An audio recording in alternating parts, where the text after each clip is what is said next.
distinguished guests, members of the board, faculty, parents, and fellow graduates.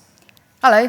Well, I hope you've all had a lovely time following the end of your exams, gotten some rest, gotten some sleep, reconciled with this crushing feeling of emptiness and lack of purpose, watched a film maybe.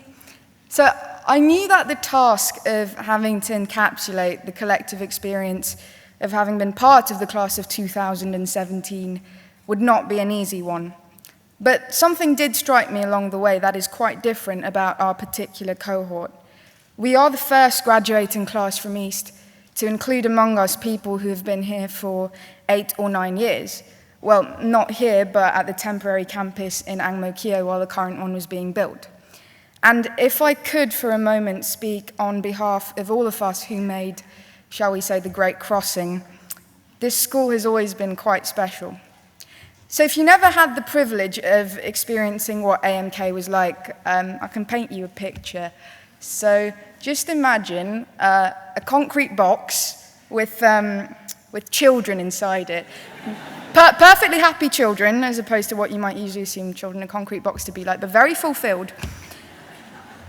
The reason that I bring this up is because no matter when you joined this school, you would have no doubt, at some point or the other, been awed by the sheer magnitude of this place, by the amount of opportunity that exists here. But for us, who moved from concrete box to here, it was really palpable because we essentially came to this marvel of engineering with sustainable infrastructure and a real working escalator that worked all the time.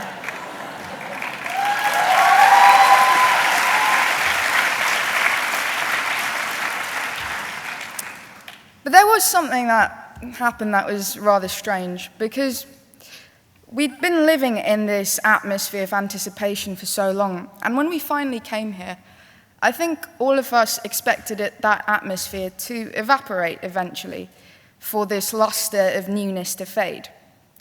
But it never really did, and as this school grew, and as more people joined, it only grew brighter, this feeling that we were on the vanguard of something bigger than ourselves, that in the process of establishing something new, we had the power to start new traditions, to do things and make things and create things. And no matter when you joined, no doubt you would have felt this, which is why a day like this becomes so difficult, when we must say goodbye to this specific moment in time, in this specific place, that made us feel so special, so empowered. It, of course, would not have been the same without the people that surrounded us throughout it all. There's a saying in the South African Ubuntu philosophy, which many of you might be familiar with, that goes, people are people through other people. And it rings incredibly true in a school like this, where what we are, who we are on the inside, comprises parts of the different people around us. And not like in a weird organ transplanty kind of way, but in a very real, very visceral sense. Everything from our sense of humor to the way we think has been profoundly influenced by those that we care about. It is when we interact with them that we feel most alive. It is when they look after us or show us compassion or reduce us to laughter that we feel most human. Which is why I believe a few thank yous are in order. So first, to the parents, thank you for, the gift of life, I suppose, really. Very considerate of you, bringing us all into existence.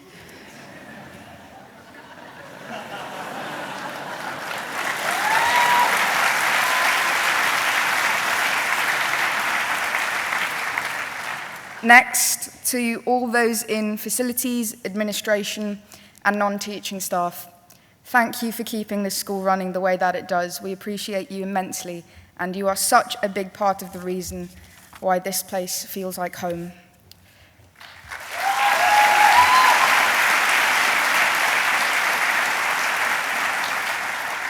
Leaving such a place, then, I think everyone knew that that was always going to be a little trickier to navigate than remaining. There is an engine that hums beneath us here that keeps us striving towards progress and change, no doubt. And that is to be expected, even lauded in a school like this. But at times like these, it does feel like that same momentum sometimes moves us further from what we're comfortable with, what we're familiar with.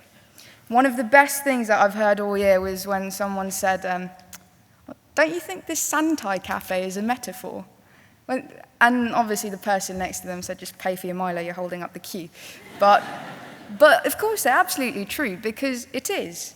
It is emblematic of how things around us are constantly and rapidly changing, of this state of transience that we have occupied for so long, that has always felt exhilarating, but at a time like this, starts to feel a little melancholic. Because a home like this knows no stasis, which is why conversations about leaving legacies, which inevitably crop up whenever there's a graduating class, seem such a daunting task. Because how can anyone create something indelible on a surface that constantly shifts? Well, I don't quite know, but I have a hunch, because I reckon that a legacy is not always about what you leave behind. It's about what other people carry away from you, from spending time with you, from being your friend, from being taught by you. And I think that's vital to remember, given that as graduates, we are not the only ones departing this school. There are also many members of staff, faculty, teachers who are leaving too.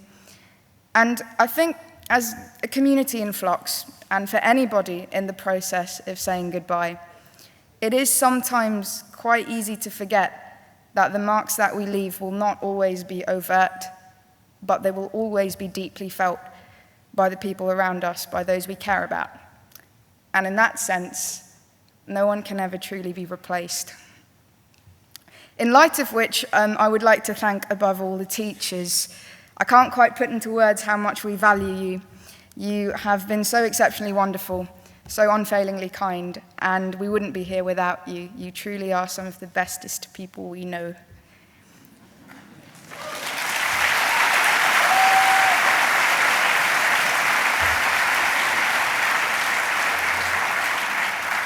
And in particular, could I say to the one person who many of us had known very well, and who I know would have loved to have been here tonight, and who should have been here this morning. There's not a day that goes by when we don't miss you. So I suppose this is the bit where I ought to talk about entering the real world, but I'm a bit hesitant to do so, because I don't genuinely think that there is a distinction between what we had here and the real world. Someone agrees? Because I don't know if you've noticed, but this is also real. I mean, I know it might not feel like it when you see those giant bird balloons hanging from the canteen, but those are also real. Disturbing, but real. And, you know, words like bubble and cocoon are thrown around a lot sometimes when talking about this place. And, you know, a healthy dose of critical thinking is always helpful. But at the same time, I would say that if anyone ever tried to convince you that what you had in this school was akin to a cocoon or a bubble, that it was just rampant idealism, that it was so good that it couldn't possibly be real, well, just remember that that's because we actively shaped our reality to be this way. And if we did it before, then we can do it again, out there. Not literally, that would be the car park, but...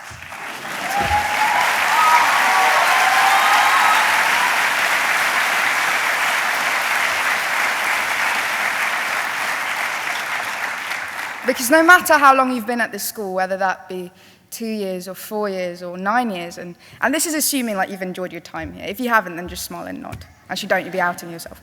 But you would have learned that you are well equipped to deal with situations that you may find yourself in, that you can see need fixing. Because we know how to listen without prejudice.